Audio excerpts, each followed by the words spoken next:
guys and gals? Never here from Drake Wayne Gaming and Sunny me on Twitter, the Gaming Dragon. Today I'm coming back at you with a Let's Play episode of Love Exalt. So yeah, let's go ahead and jump right back in, shall we? Alarm chain, you were up, and let's go! This hint isn't worth anything to us. Please, don't tell us. I don't want us to be targeted. What? Mimi, I really should let you be more independent. Even now, you're thinking of my safety, too. Of course. Well, the rules say you get the hint, so I'm gonna give you the fucking hint. Here it is. The monster prepares to be a... The monster appears to be a what? Huh. Where's the rest of it? You'll only get it if you stop fucking around with your mini rule while your protection is up. Guardian, I don't enjoy how you plan to twist the definition of together into don't be together. I mean, ultimately, I have to judge it in the fairest way I can. I'm not threatening to kill you, but you're violating the spirit of the rule by doing this little fucking two-gal conga line up and down the walkway. Spend some time apart. That's the idea, okay? Okay. Dead Ghost floats up through the ceiling of the train and recharges his ectoplasm in the direct sunlight, wind blustering over his cloak to reveal a black heart draped in spectral chains. Good game. I really thought I was gonna lose you, and you betrayed me! Chef! Chef winces, backed into a corner by a feral healer on the cushioned leaf cabin seats. Healer grabs Chef's arm, doubled over him, shaking. My key charm! It wouldn't work! Chef puts a palm on Healer's head and ruffles his long, fluffy ears. I know. I cast Mix on it when we bumped our keychains together and did the cheers thing at the start of the game. After a delay, I swapped your betray button for mine. You used that same trick to get the tickets, but this time you used it on me? Yeah. The final round. I just pressed my ally button and your betray button, which was fused to it in place of my own. Of course, I could only live through that if I got some protection in the first round, so I sent you that signal on purpose, urging you to pick ally so I could betray you. And by forcing you to betray me back, we achieved the best possible outcome from the ab game. This way we both get 24 hours of protection. You weren't going for the clutch after all. Fuck that hint, I'm sure it's garbage. But 12 plus 12 equals 24. We could have just double allied for the exact same benefit. Then we both walk away with just the next 12 hours. Really? It was something so fucking stupid? Hold on. Chef, you're not telling me you really planned all this?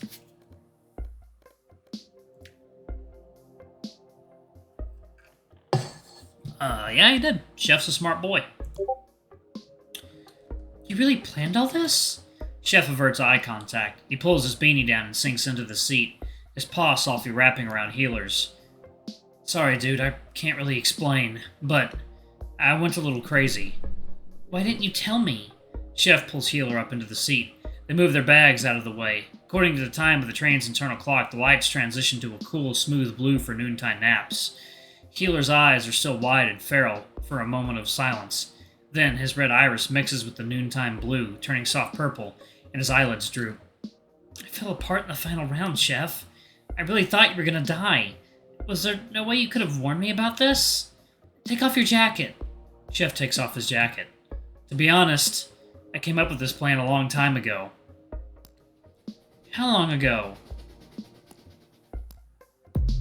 Last night. I overheard Dead Ghost explain the rules to the dragon guy. What is that? Oh, shit.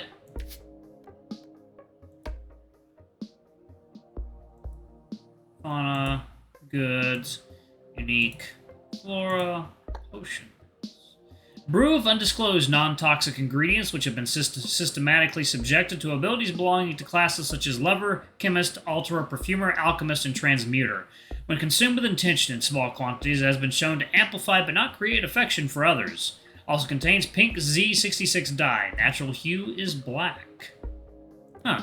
How long is this game? A lot of items. Or maybe, I don't know. No bad. Okay. Alright. Alright. Yeah, I came up with it last night. Healer sinks his claws into Chef's chest through his shirt. Why didn't you tell me? Healer turns away and covers his face with a forearm. Why did you put me through that? Chef looks like he's having trouble keeping his face straight. He's flickering through different emotions, going over memories and possibilities in his head. Healer laughing with a fishing pole. Healer under the porch begging him for help. Healer with a chain around his neck, unable to speak. Healer dead on this train. Healer opening a ceiling hatch, climbing onto the roof and stepping off gently off the ledge, falling into the clouds between the black spikes of the Exalt towers. I'm sorry. End of Act 1, Scene 3. Sweet. Alright, so we just finished Act 1, Scene 3. I tell some stories, interlude. Huh. What's the, I'm curious about the interlude. At the head of our kingdom lay trembling masses addled with want.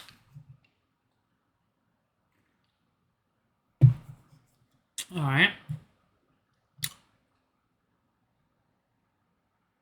I'm curious about the interlude. What is this?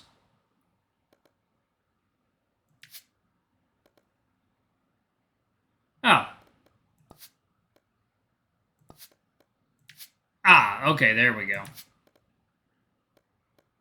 The results. Okay. Alright. Suit, Imp, and the officiary trade stories around the dining cabin grand table while Tank and Pet hunt for snacks in the kitchen. Guardian Mimi head downstairs. The officiary just finished a true crime tale about a break-in at a store named Black Rainbow Apparel. Let me summarize it. The two imps who ran the shop were found bludgeoned to death in a pool of their own dried burgundy fiend blood. The doors were still locked. There were no signs of forced entry. The only thing missing from their inventory was a single pair of shoes. Next up, it's Suit's turn. But I'd like to take a turn for myself first. I'd like to remind you why I'm narrating all this in the first place. It's worth remembering, lest you get lost in the readings. Please recall the story of Eilson Merryweather. He was a dragon born of a holy bloodline in the year 1803. He may have been Suit's great-great-great-great-great-great-grandfather. I'm not sure. As a hatchling, he loved to create towers of blocks and intricate Rube Goldberg machines. But he was sickly, oft bedridden, and so his mother overfed him with chloroflowers as his brain developed. In adolescence, his blood took on many colors beyond cyan, and he developed a secondary chronic illness which addled his sharp mind and drove him to sit alone in his room and pour thousands of hours into inventions which never quite went anywhere. The only invention of his we remember is the blizzard prognosticator. Merryweather collected blue fireflies native to the summit lands and locked them in a dozen glass tubes. He arranged the tubes together in a circle so that the fireflies would not get too lonely. To his colleagues in the university, he introduced the jars of spastic insects as his jury of philosophical counselors. Whenever the air around the university changed pressure, Merryweather's fireflies instinctively clustered at the bottom of their glass chambers, and their fervent buzz created enough friction heat to trigger a sensor. A sensor would drop the nose of a tiny silver steel reflex hammer down onto a grand crystal ball at the apex of his great machine. And those who heard the ringing of this bell were warned that the next ice storm soon approached. There. I took my turn. Let's get back to the dining cabin. How serendipitous, Miss Officiary, that when we first met in the upper cabin we were both reading hidden books. You your textbooks, and I my case file. Hey, I was secretly reading too. I read all the time. Oh, what were you reading? Emergency Policy's memo posted on the cabin wall. Hey, miss. When you were trapped in the front cabin, did you get a chance to call for help on the radio?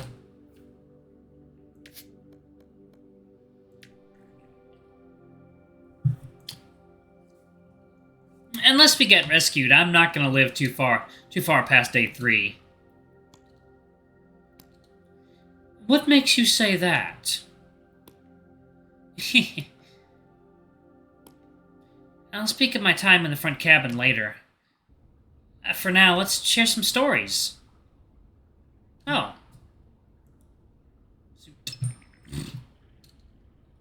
Could I soothe you with a spot of dire mythology, Imp? The officiary stops listening. Just don't put me to sleep. No, it's invigorating. I once borrowed a holy book from a poet, and within its tattered, water-torn pages, I discovered a synopsis of the creation myth. Oh, excuse me. There's no mention of your people's side of things. The side of imps and demons, I mean. But I'd like to share it with you regardless. Sure. May I? I guess. This better be good, though. Suit lifts his arms, closes his eyes, and speaks wholly from memory. This is the story of Craxus, Eel, and their child, Cisalia. After the ice storm that killed the world, there was a flood that brought it to its knees once more.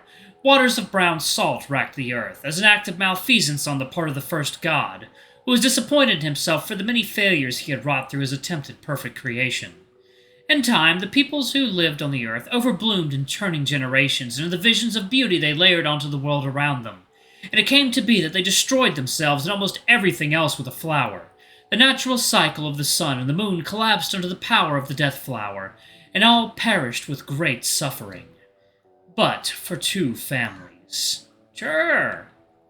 One family lived atop a summit, and the other in a deep forest, protected from the tendrils of the flower. The names and houses of both families have since been forgotten, but they came to an accord that they were not uniquely strong nor benevolent for having survived. If they were to sire enough children, they were sure the next catastrophe would be more devastating than the ice storm, the flood, and their own machinations combined.